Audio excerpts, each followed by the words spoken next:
En ce début d'année 2016, je souhaite vous adresser tous mes vœux pour une année que je vous souhaite pleine de bonheur, pleine de réussite, de santé si possible. Quand c'est possible, c'est parfois un petit peu difficile pour nous-mêmes, pour nos proches.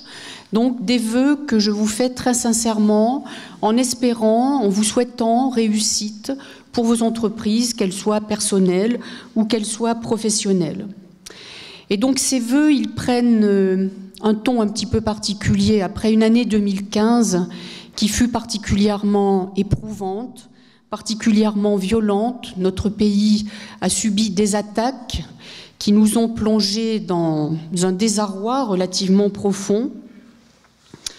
Et dans ce contexte, on ne peut qu'espérer que 2016 soit une année plus sereine, une année apaisée, mais les choses n'iront pas comme par un tour de magie. Il va falloir que nous puissions être les acteurs d'un certain retour à l'apaisement, d'un certain retour à la sérénité. Et nous, universitaires, devons nous poser la question du rôle que nous pouvons jouer dans la réflexion que nous avons à conduire sur les missions de l'université, au-delà des missions académiques en termes de formation, de recherche, les missions qui sont aussi celles de la transmission des valeurs, quelles sont les valeurs que nous voulons transmettre et comment pouvons-nous arriver à les transmettre dans de bonnes conditions pour qu'elles soient un vrai véhicule et que les jeunes générations puissent se les approprier et à nouveau et à leur tour elles-mêmes les transmettre. Donc on a un travail de fond qui est important à conduire.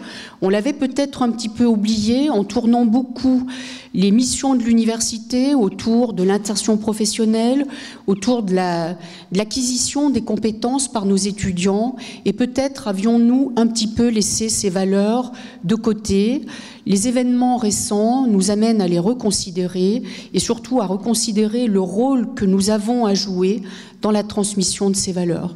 Je souhaite saluer les initiatives qui ont pris place dans l'établissement, initiatives des personnels, enseignants, enseignants-chercheurs, personnel administratif, des étudiants, des initiatives qui sont destinées à alimenter la réflexion sur le positionnement de l'université et sur la réaction que nous devons avoir face à la violence qui a pris place dans notre pays. La formation n'est pas en reste dans cet ensemble et la formation, elle est capable aussi de porter l'établissement au meilleur niveau, à un niveau d'excellence qui sera reconnu au-delà des structures de reconnaissance habituelles. Dans la plupart des cas, les formations sont évaluées au niveau du ministère et puis pour certaines formations d'excellence, le niveau d'évaluation va dépasser nos frontières. Et donc, dans un certain nombre de domaines, l'université Jean Monnet a fait la preuve de sa capacité à aller décrocher des labels qui sont des labels extrêmement enviés. Alors vous aviez déjà entendu parler des masters Erasmus+, les 2 masters portés par l'université Jean Monnet et qui ont été labellisés en 2014, le master COSI sur la couleur numérique et le master DICLAM sur les problématiques de patrimoine. Ces 2 masters ont accueilli à la rentrée 2015-2016 les premiers étudiants qui sont venus suivre les formations, des étudiants qui viennent des 4 coins du monde, ce qui veut dire que lorsqu'on propose des formations de grande qualité, les étudiants ne se posent pas la question de savoir si Saint-Étienne est une jolie ville par rapport à Lyon ou pas. Ils viennent à Saint-Étienne et ils viennent suivre des enseignements de qualité. Donc notre ville et notre université a tous les atouts pour attirer les étudiants étrangers venant de beaucoup de pays différents, pour peu qu'on leur propose des formations innovantes et des formations intéressantes. Alors, ces masters Erasmus+, labellisés 2014, ont été enrichis par un 3e master Erasmus+, labellisé 2015. C'est un master qui est porté par l'université Lyon 1, mais auquel l'UJM a contribué de manière extrêmement significative à travers le travail des enseignants-chercheurs du JIMAP. C'est le Master Live sur les problématiques de vaccinologie. Et de ce fait, nous pouvons maintenant proposer 3 masters Erasmus+, dans chacun des axes stratégiques de l'établissement, et je pense que c'est une réussite qui mérite d'être remarquée. Lorsqu'on a rédigé le projet IDEX, bien finalement, l'UJM était l'établissement le mieux placé sur ces questions de master européen. Donc ça vaut la peine de le rappeler. Alors bien sûr, la vie étudiante vient compléter l'ensemble des formations qui sont proposées. Toutes les formations ne sont pas du niveau master Erasmus+. Nous proposons beaucoup de formations, des formations qui, pour certaines, sont innovantes, sont différenciantes.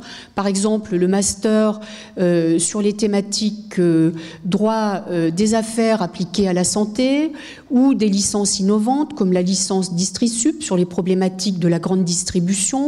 Donc des enseignements qui utilisent une forme de savoir-faire local lorsqu'ils sont en lien fort avec les entreprises pour faire en sorte que l'UJM puisse proposer des formations différenciantes. Donc proposer ce qui ne se fait pas ailleurs et renforcer ainsi l'attractivité. Et dans ces formations innovantes, le lien à l'entreprise est fondamental et la Fondation pour l'Université Jean Monnet joue un rôle clé dans les discussions qu'on peut avoir avec les entreprises de notre bassin qui sont bien sûr nos premiers interlocuteurs sur ces problématiques. L'année 2015 a vu l'officialisation d'une structure dont on parlait depuis déjà quelque temps à travers la dénomination du PRES, puis à travers la dénomination de la Commu. Et donc l'année 2015 a vu l'élection du président de la communauté d'universités et d'établissements de Lyon, que l'on appelle aussi l'Université de Lyon, avec l'élection de Khaled Bouabdallah à la présidence de cet établissement. Donc cet établissement UDL représente pour nous un formidable tremplin, aussi bien pour la formation que pour la recherche. L'UDL a notamment constitué un cadre de négociation extrêmement appréciable pour le CPER 2015-2020. L'université Jean Monnet à Saint-Étienne se voit dotée d'un budget de plus de 50 millions d'euros, une partie pour des équipements de recherche et une partie, la plus grande partie, pour l'amélioration et la rénovation des campus. Donc le CPER va nous permettre de répondre aux évolutions nécessaires pour les actions de formation, pour les actions de recherche. Ce sera particulièrement valable au niveau du campus Tréfilerie et les projets vont permettre la mise en place du Centre des savoirs et de l'innovation. On reviendra sur l'innovation dans un instant puisque l'innovation sous-tend beaucoup de projets et a permis d'obtenir beaucoup de financement de la part des collectivités.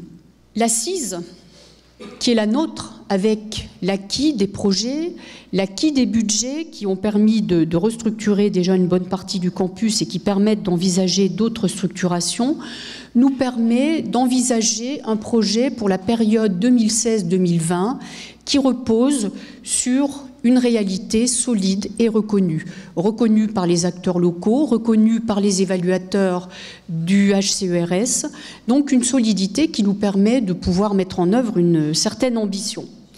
Alors ce projet, il repose sur des axes stratégiques qui sont déjà bien organisés.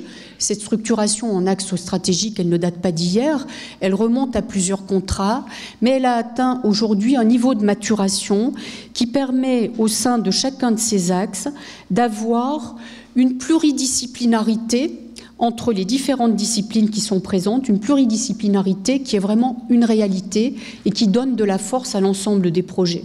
Donc 3 axes stratégiques, surface, interface, optique, santé, sport et ingénierie, et humanité, mutation, territoire.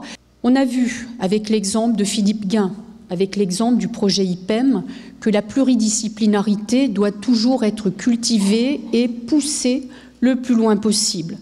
C'est la raison pour laquelle cette pluridisciplinarité intra-axe, il faut la faire sortir des axes pour créer des collaborations entre les axes, donc ce que l'on peut appeler aussi la transdisciplinarité. Donc pour pousser cette transdisciplinarité et l'orienter dans des sens qui doivent rester cohérents avec les spécificités de la ville de Saint-Étienne, il a été nécessaire d'identifier les mots-clés qui pouvaient être fédérateurs et dans lesquels les acteurs de la formation et de la recherche pouvaient se retrouver pour partager des compétences communes et élaborer des projets communs. Donc ces mots-clés, ce sont les mots environnement, les mots numériques, les mots design. Numérique, design, ça paraît évident.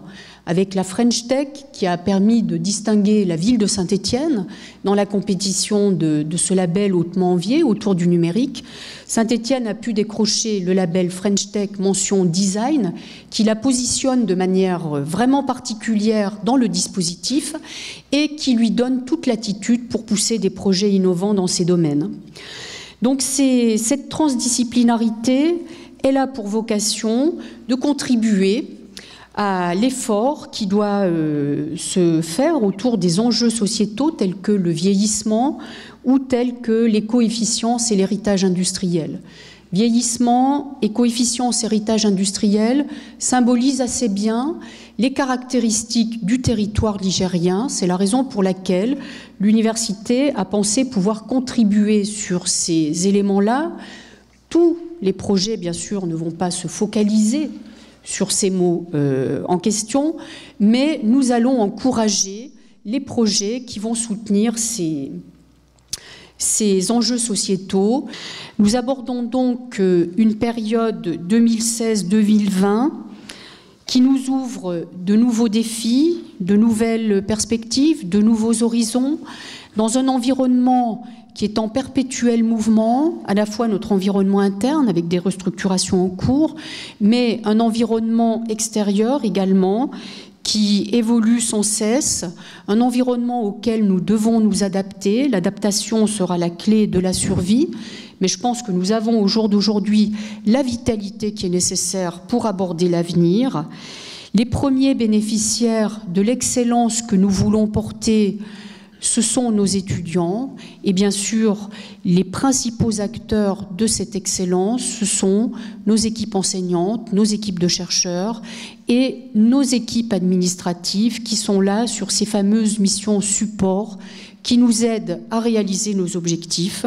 C'est donc avec l'aide de tous que j'espère arriver à l'échéance du contrat 2016-2020 avec un nombre de projets extrêmement importants, des projets valorisants, des projets ambitieux qui porteront l'UJM encore un peu plus haut qu'elle ne l'est aujourd'hui.